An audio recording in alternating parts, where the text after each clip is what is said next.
ഇന്നത്തെ വിഭവം സദ്യയിലെ രാജകുമാരൻ. 100 കൂട്ടം കറികൾക്ക് സമമായ പുളിയിഞ്ചി അല്ലെങ്കിൽ ഇഞ്ചിക്കറി.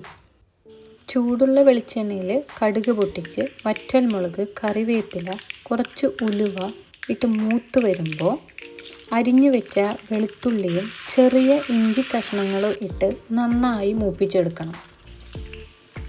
ശേഷം പൊടികളായി മഞ്ഞൾപ്പൊടിയും മുളക് പൊടിയും ഇടണം. പിന്നീട് അരച്ച് വെച്ച ഇഞ്ചിയുടെ ജ്യൂസും ചേർക്കണം. അതാണ് ഹൈലൈറ്റ്. കറിയുടെ ലുക്ക് ഓരോ സ്ഥലത്തും വ്യത്യാസമാണ് കേട്ടോ. ചിലയിടത്ത് ലൂസായി ഉണ്ടാക്കും, പക്ഷെ സദ്യക്ക് എപ്പോഴും കുറച്ച് കട്ടയാണ് നല്ലത് അല്ലേ? കറിയുടെ മധുരത്തിന് ശർക്കരയും ചേർക്കാം, ആവശ്യത്തിന് ഉപ്പും. പുളിയില്ലാതെ പുളിയിഞ്ചി പൂർണ്ണമാവില്ലല്ലോ. ഇനി നന്നായി തിളച്ച് വറ്റട്ടെ. ഇനി കുറച്ച് കായം ചേർക്കാം, രുചി കൂടട്ടെ.